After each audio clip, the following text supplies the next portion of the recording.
au SAMU du Pas-de-Calais. Si votre appel concerne le coronavirus, tapez 2. Sinon, merci de patienter.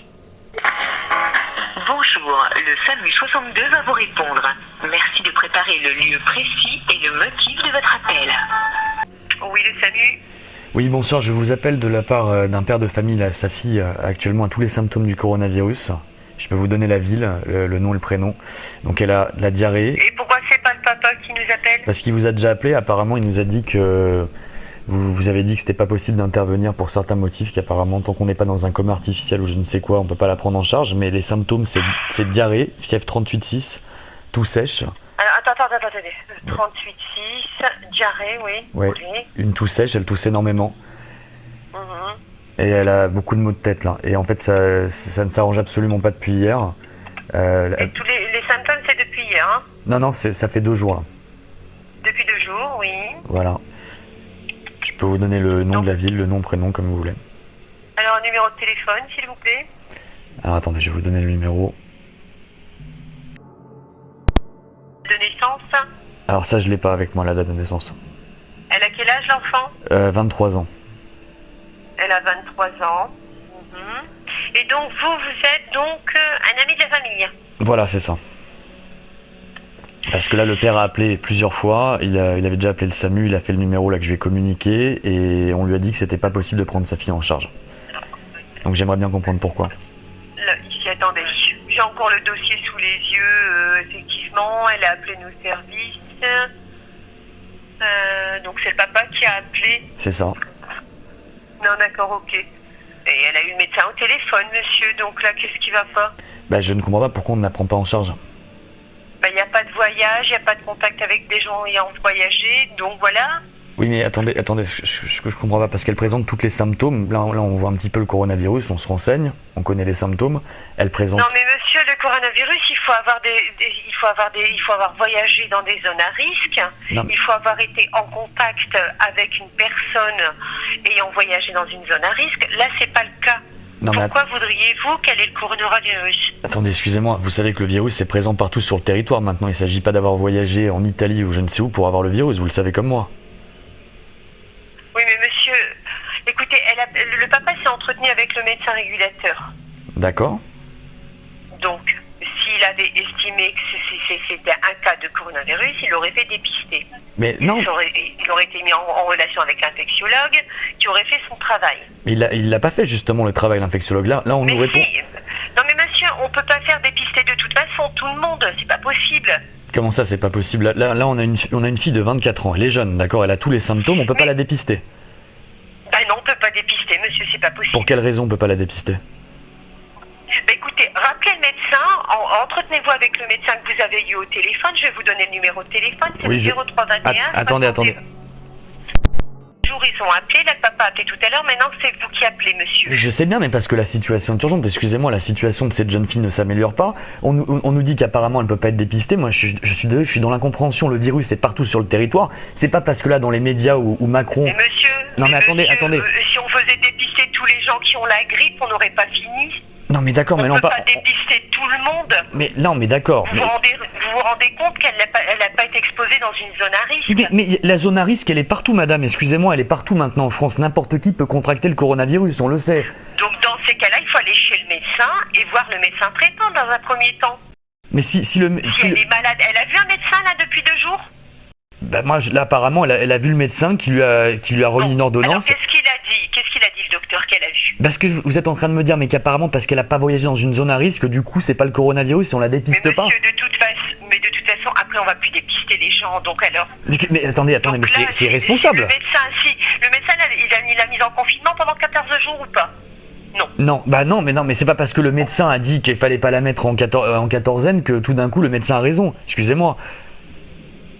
Je comprends pas là la logique. La personne présente tous les symptômes. Non, on la teste pas. Monsieur, c'est vous qui comprenez pas qu'on peut pas dépister tout le monde, tous les gens qui sont malades, avec de la température, avec une toux. On peut pas dépister tout le monde, ce n'est pas possible. Il faut attendre, excusez-moi, je vais vous poser une question simple. Il faut attendre combien de temps avant de pouvoir avoir l'honneur de se faire dépister? Il faut attendre de crever? Faut attendre d'avoir une pneumonie? Non, faut pas attendre d'avoir une pneumonie. Écoutez, monsieur, demandez à parler au médecin régulateur que vous avez eu ici En tout cas, moi je vous dis, ça devrait vous rassurer normalement, dans la mesure où quoi je vous dis qu'il n'y a pas eu de voisin.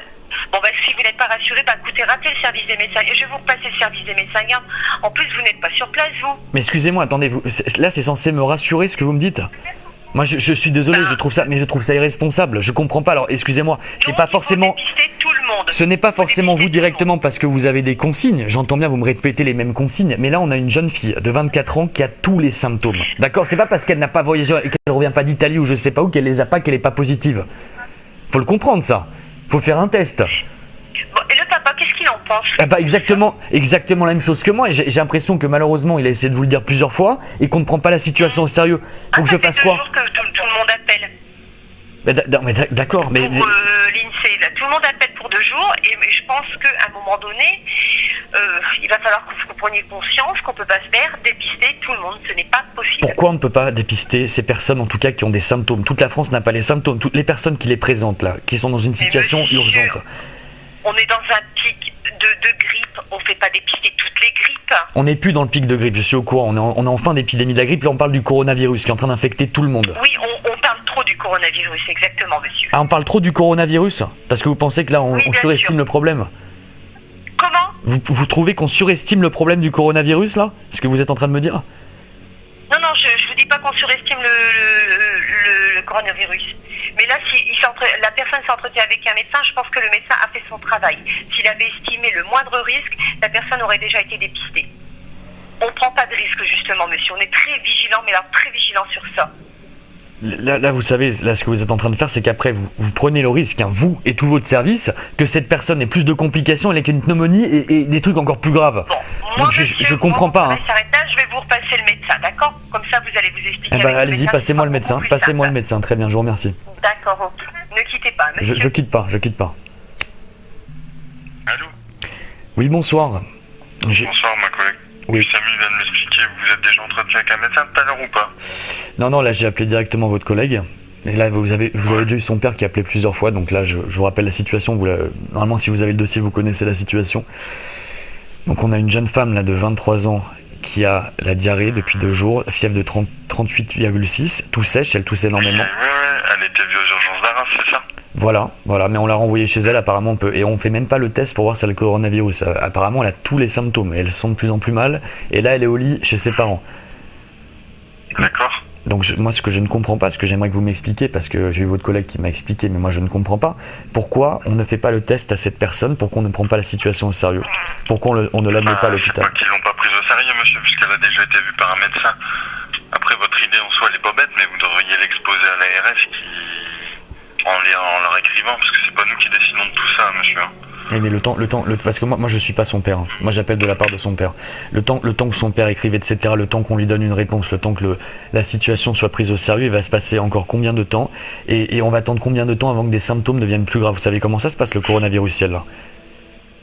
Oui, on sait comment ça se passe, monsieur. Elle a pas de problème de santé connu. Non, mais vous savez que là, dans les retours qu'on a, 33% des personnes qui sont décédées en Chine n'avaient pas d'antécédents médicaux. J'ai encore eu là tout à l'heure une personne qui travaille à l'hôpital en Suisse qui m'a dit que là actuellement ils sont en train de s'occuper d'une personne de 55 ans qui n'avait pas lui non plus d'antécédents médicaux, qui a admis à l'hôpital lui.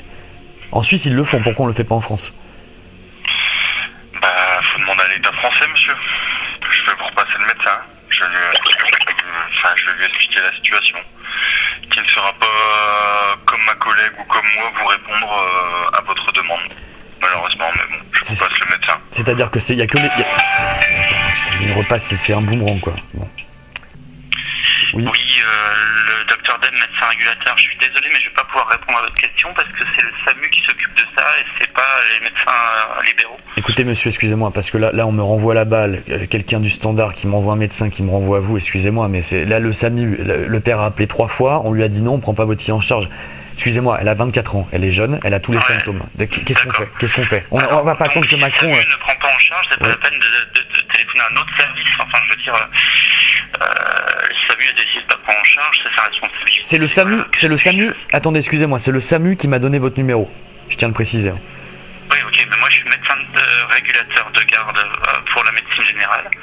Donc moi je veux bien vous donner tous les conseils du monde pour vous aider à soigner l'INSEE.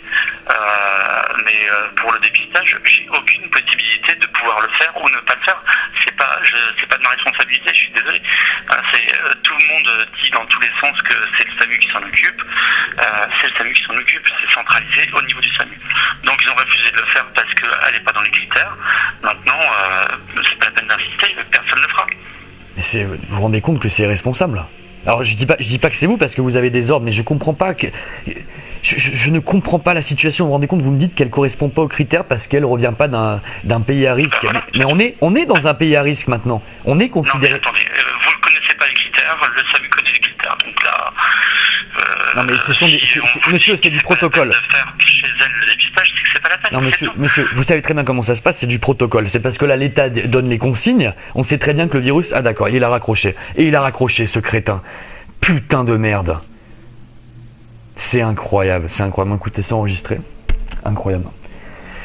Voilà, écoutez, c'est enregistré les gars. Voilà comment c'est géré le problème. Moi, je vais rappeler le père de famille. Voilà comment le problème est géré en France. Voilà. Comprenez, c'est pas dans les critères, etc. C'est incroyable. C'est incroyable.